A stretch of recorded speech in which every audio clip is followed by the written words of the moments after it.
அனைவருக்கும் வணக்கம் மக்களே, வணக்கம். சற்று முன் கிடைத்திருக்கக்கூடிய ஒரு மிக மிக முக்கியமான செய்தி ஒன்று பார்த்தீங்கன்னா வெளியாகியுள்ளது. சற்று முன் நீதிமன்றத்தில் அதிர்ச்சியான சம்பவங்கள் வந்து பார்த்தீங்கன்னா பெரும் அதிர்ச்சியான சம்பவங்கள் வந்து நடந்திருக்கு. பொன்முடி வழக்கில் இறுதி தீர்ப்பு அளித்த நீதிபதி கதறி கதறி அழுத பொன்முடி இது மாதிரி வந்து செய்திகள் வந்து வெளியாகிருக்கு. இதை பற்றி தான் இந்த வீடியோவில் நம்ம வந்து முழுமையாக பார்க்க போகிறோம். அதுக்கு முன்னாடி நம்ம சேனலுக்கு வந்து இப்போ தான் முதல் முறையாக வந்திருக்கீங்க அப்படின்னா மறக்காமல் நம்மளுடைய சேனலை வந்து சப்ஸ்கிரைப் பண்ணிக்கோங்க. வாங்க வீடியோக்குள்ளே போகலாம். வந்து பார்த்திங்கன்னா திமுகவுடைய முக்கிய அமைச்சராக இருக்கக்கூடியவர் தான் பொன்முடி அவர்கள். பொன்முடி அவர்கள் வந்து பார்த்திங்கன்னா ஒரு அனுபவம் வாய்ந்த ஒரு அமைச்சராக வந்து இருக்கார் இல்லையா.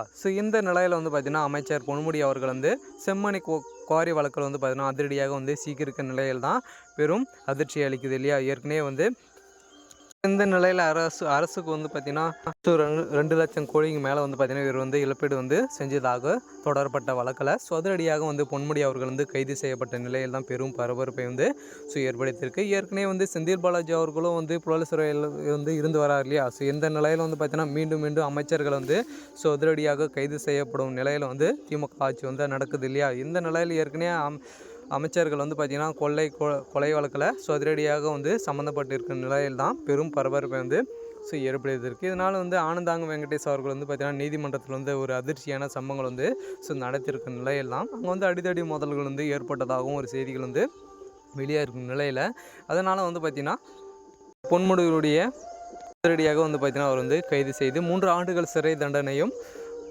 3 ஆண்டும் சிறை தண்டனையும் 3 லட்சம் நிவாரணத் தொகையாக வந்து நீதிமன்றம் வந்து அதிரடியாக வழங்கியிருந்த நிலையில் இவருக்கு வந்து வயதாகிவிட்டது அப்படின்ற மாதிரி வந்து பார்த்திங்கன்னா மறு கோரிக்கையை வந்து வச்சு மீண்டும் வந்து பார்த்திங்கன்னா இவர் வந்து கருணை அடிப்படையில் வந்து வந்தார் இல்லையா. இந்த நிலையில் மீண்டும் வந்து பார்த்திங்கன்னா ஆனந்த வெங்கடேஷ் அவர்கள் வந்து இவருடைய வழக்கு தாமதமாக முன் வந்து எடுத்து விசாரணைக்கு வந்த முன்னிலையில் அதிரடியாக வந்து பார்த்திங்கன்னா இவருக்கு சம்மந்தப்பட்ட அனைத்து இடங்களிலும் வந்து அதிரடியாக சோதனைகள் வந்து ஈடுபட்டிருந்த நிலையில் இவருடைய சொத்து குவிப்பாளர்கள் வந்து பார்த்திங்கன்னா அதிரடியாக வந்து முக்கியமான டாக்குமெண்ட்டுகள் பென்ட்ரைகள் அனைத்துமே வந்து சிக்கனதாக ஒரு செய்திகள் வந்து வெளியேறும் நிலையில் தான் நீதிமன்றத்தில் வந்து பார்த்திங்கன்னா ஒரு அதிர்ச்சியான சம்பவங்கள் வந்து நடந்திருக்கு. இந்த நிலையில் மீண்டும் அவருடைய மகனும்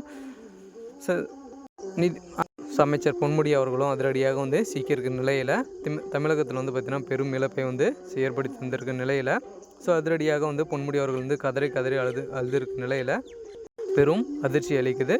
இருந்தாலும் முதல்வர் ஸ்டாலின் அவர்கள் வந்து பார்த்தீங்கன்னா அதிரடியாக வந்து போட்ட உத்தரவால் வந்து அதிரடியாக அவருடைய பொன்முடியுடைய அமைச்சர் பதவி வந்து நீக்கினதாக ஒரு செய்திகள் வந்து வெளியேறும் நிலையில் பெரும் பரபரப்பை வந்து ஏற்படுத்தியிருக்கு இல்லையா. ஏற்கனவே செந்தில் பாலாஜி அவர்களும் வந்து அவருடைய அமைச்சர் பதிவும் வந்து இலாகா பதிவாக வந்து இருக்கு இல்லையா. இந்த நிலையில் பொன்முடியுடைய மக்களும் இறுதி தீர்ப்பாக வந்து பார்த்திங்கன்னா அதிரடியாக நீதிமன்றத்தில் நீதிபதி அல்லி அவர்கள் வந்து பார்த்திங்கன்னா அதிரடியாக உத்தரவிட்டு இருந்த நிலையில் மீண்டும் வந்து பார்த்திங்கன்னா அதிரடியாக வந்து ஆனந்த் வெங்கடேஷ் அவர்களும் வந்து அதிரடியாக அவர் வந்து கைது செய்யணும் அப்படின்ற மாதிரி வந்து அதிரடியாக வந்து உத்தரவு போட்டிருக்காங்க.